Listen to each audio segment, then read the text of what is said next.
quando ele cogitou sobre ser autista, ele se fechou. A gente vai conversar um pouquinho agora com a mãe do Logan sobre a perspectiva dela em relação ao autismo no filho dela. Então, bora lá. E como convidada especial trouxe a minha tia. Vocês viram no vídeo passado que falamos sobre o Logan, né? Meu primo de 14 anos, é 14, né? Que ele tem já. Já. Né, meu primo de 14 anos que a gente trouxe para bater um papo com vocês, e hoje eu trouxe a mãe dele pra gente conversar sobre ele, só que agora pela perspectiva de mãe. Né, no vídeo passado a gente comentou um pouquinho da perspectiva dele, como que ele se sente em relação ao autismo. Agora a gente vai mudar um pouquinho a vertente, eu acho que vai ser um bate-papo bem legal. Então, tia, conta pra gente aqui desde o início em relação ao Logan, toda a trajetória. O Logan é o segundo filho, e eu acho que no segundo filho a gente tem um parâmetro de comparação muito grande. Então, a Melody foi uma menina que falou muito rápido, andou muito rápido, se expressava muito, usava vocabulários difíceis com 2 anos. E o Logan, com 1 ano, não falava. Com 1 ano e meio, falava algumas palavras. Mas o que chamava muita atenção, eu acho que o que me chamou a atenção na época, é que exatamente nessa época o Fantástico lançou uma série de reportagens com Drauzio Varela sobre o autismo. E aquilo me deu um clique, né? Porque o Logan alinhava todos os carrinhos, ele brincava sozinho, não precisava de ninguém para brincar com ele. Ele era um autossuficiente, muito bonzinho. Mas levamos na pediatra, conversamos, e na época era aquele negócio. Não, tem que esperar até os 2 anos, né? E como ele estava desenvolvendo, ele falava poucas palavras, então imaginava-se que Logan é muito tímido, ele é mais tímido que a Melody, não dá para comparar.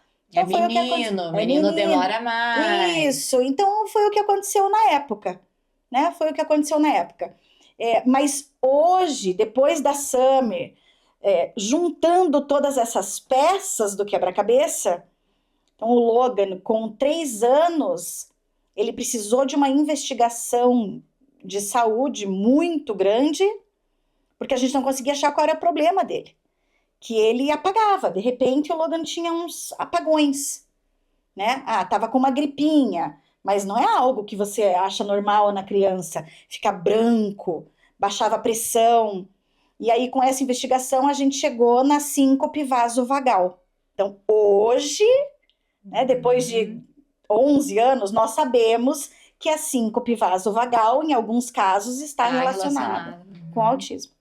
E então você sempre, durante muito tempo, você chegou a desconfiar, mas querendo ou não, os profissionais falavam, tá se desenvolvendo, deixa. Até na Summer, né, as pessoas duvidavam. E na época, era aquele autismo nível 2, 3, que eu acho que era muito mais comentado. Como ele se comunicava, ele olhava nos olhos, estava aprendendo, né? Então, não surgiu essa necessidade. Mas outro fato muito importante é que eu discutia muito com uma amiga sobre desenvolvimento e eu decidi reter o Logan no Infantil 4, porque eu achava que... E aí a gente usa aquilo, né? Ele é do fim do ano, então o desenvolvimento dele não tá como dos amigos, porque eu ia visitar os trabalhos... Quando eu ia visitar o trabalho da Melody era um dos mais bonitos da turma. Quando eu ia visitar os do Logan, era mais rabiscado, a letra ainda não estava... Mais nenenzinho. Isso, assim, né? A letra ainda não estava tão firme. Então, na época, eu decidi por retê-lo. Então, o Logan ficou sempre sendo o mais velho da turma.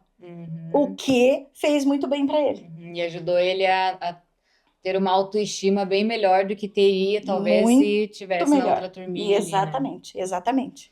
E eu acho que uma coisa em relação à nossa família também é que eu tenho certeza que o fato de muitos da nossa família serem mais assim extrovertidos, mais vamos fazer, vamos lá. A gente sempre foi todo mundo muito musical, muito teatral. Então, acho que isso meio que foi puxando. Muitos de nós somos bem tímidos ainda, mas sem isso, talvez a gente pudesse ser mais tímido ainda. Eu acho que nós somos treinados. Nós somos treinados a estar no palco, a interagir, a olhar nos olhos. Isso tudo era muito falado em casa. E era muito lidado de uma forma muito racional. Uhum. Tipo, ó, quando você estiver conversando com alguém, você tem que olhar nos olhos da pessoa, porque se você não olhar, vai... Então, tipo, era todo mundo assim, muito meio robozinho, assim, vamos fazer isso. E algo muito interessante com o Logan, muito interessante, agora a gente conversa e ri, é que eu tive que ensinar o Logan a ter conversas triviais. Uhum. Ele não sabia, gente, não sabia. Então, se a pessoa falasse, oi, Logan, ele falava, você gosta de Star Wars? E daí ele Falava um aprofundava naquele monte. mundo dele. E Star Wars, na nossa família, era algo Que muito... muita gente gostava. Muita gente gostava. Mas era esse hiperfoco dele. Então, ele teve hiperfocos desde sempre. Né? Eu lembro, e era muito engraçado porque ele era bem pequenininho e sabia muita informação sobre determinados assuntos.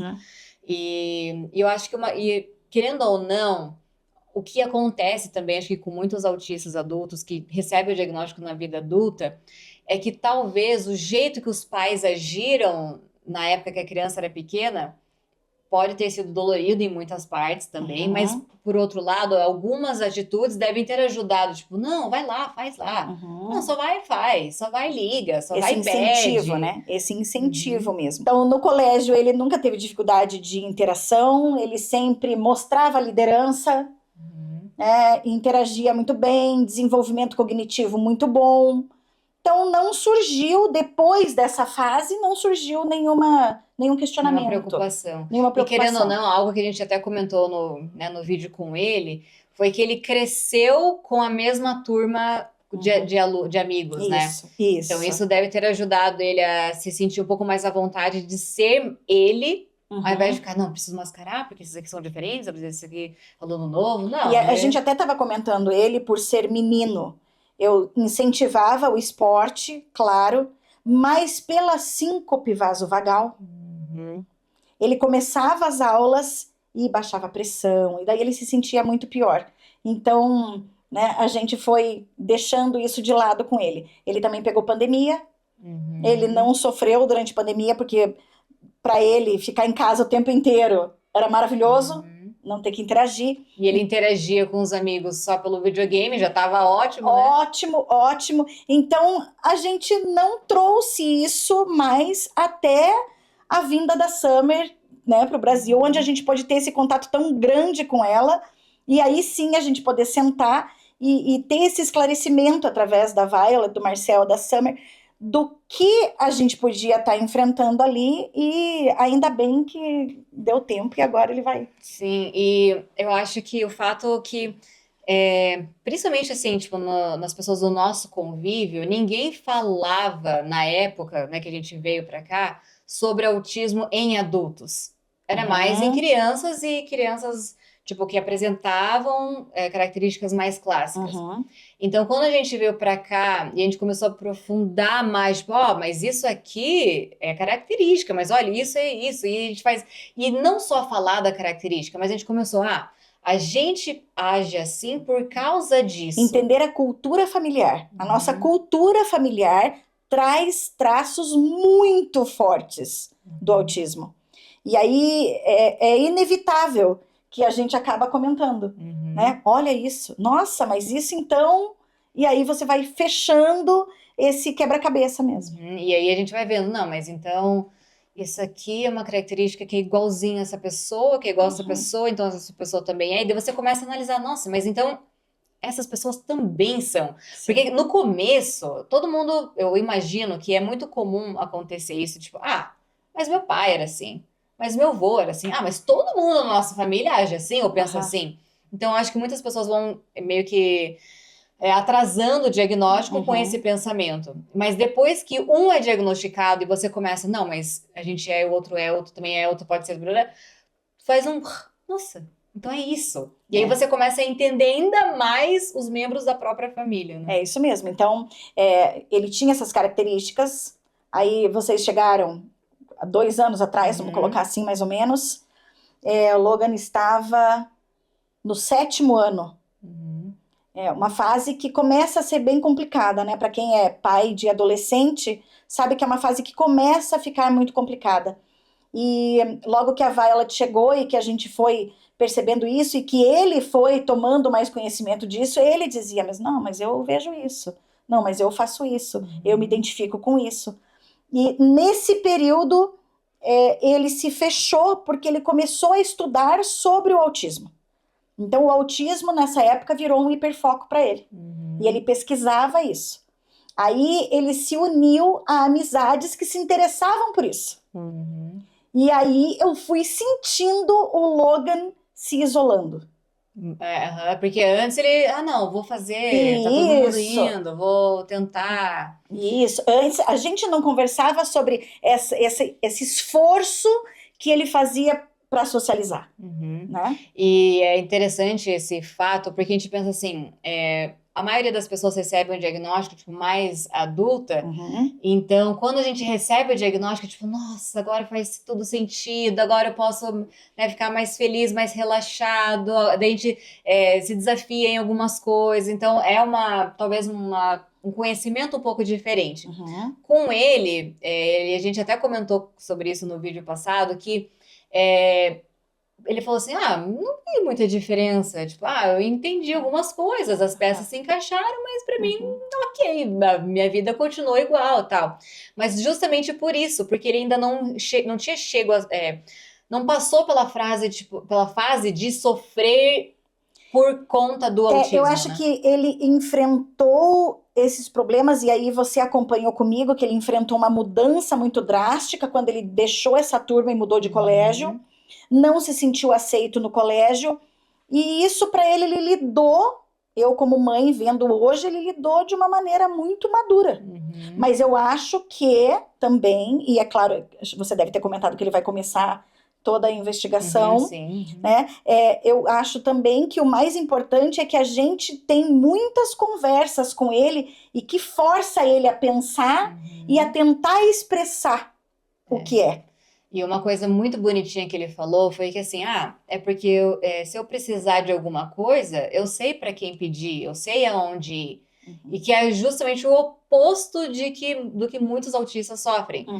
Os adultos, né? Então, na minha adolescência, imagino que na sua também, eu precisava de ajuda, eu não sabia aonde recorrer e ficava sozinha. Tipo, eu preciso resolver sozinha, ou não resolvia. Eu acho que eu carreguei o sentimento de não me encaixar na adolescência, de se sentir sempre a excluída, a deixada de lado, né? E hoje você percebe que não. Então, a maravilha que é você entender, né? E não é para estar comentando, ai, que bom, agora todo mundo só fala nisso, agora todo mundo é. Não é isso. Acho que essa não é a mensagem. Acho que a mensagem eu me entendi e resolvi o que era um gatilho para mim, o que era uma dor muito grande. Hoje faz todo sentido. Então, essa diferença e esse apoio que a gente quer dar para ele, né? Com a diferença, gente, que eu tenho uma filha que é extremamente extrovertida. O oposto, o oposto, que não para em casa, que só quer festa. E ele, a gente sabe, ele fala, eu não consigo me imaginar nessa vida da Melody. E tudo bem, né? E a gente respeita essas diferenças. E eu acho que com isso eu fico pensando, e de certa forma eu nem posso culpar meus pais, você também não, seus, e imagino que muita gente que assiste também nem tem como culpar os pais, porque é por questão de falta de informação mesmo. Mas eu fico pensando, como que seria a minha vida hoje se eu tivesse recebido esse apoio? Porque, querendo ou não, o Logan tem você que recebeu o teu diagnóstico, eu que recebi o meu, tem a Summer, então tem muitas pessoas assim, Logan, cuidado aqui, faz assim, vamos fazer assim, mas senta assim, isso aqui vai te ajudar. A gente consegue explicar e mostrar e prever, antecipar situações. Na minha época não tinha, na tua também não. Eu fico pensando como que eu seria hoje se eu tivesse tido esse apoio, né? E aí que vem a importância da informação, da conscientização, do diagnóstico precoce, né? E que por mais que o diagnóstico precoce seja extremamente importante, nunca é tarde, né? Então... Mas eu acho também que as tuas dores ajudaram você a fazer toda a diferença que vocês fazem hoje. Né? Talvez se eu tivesse lidado muito tranquila, eu não ia saber que outras pessoas iam sofrer. Você ia achar que, por exemplo, que qualquer adolescente tem que encarar isso de uma maneira... E não, foi importante talvez você ter passado, porque hoje você tem tanta sabedoria para trazer pra gente a luz que a gente precisa. Então é isso, pessoal. Espero que vocês tenham gostado desse vídeo. Caso vocês queiram que a gente traga a tia Regina de novo, deixa aqui nos comentários. Curta esse vídeo, se inscreva no nosso canal e até a próxima. Tchau!